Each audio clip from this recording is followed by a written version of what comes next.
देवता कार्यसिद्ध्यर्थं सभास्तम्भसमुद्भवम् श्रीनृसिंहं महावीरं नमामि ऋणमुक्तये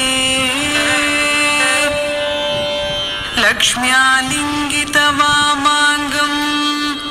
भक्तानां वरदायकम्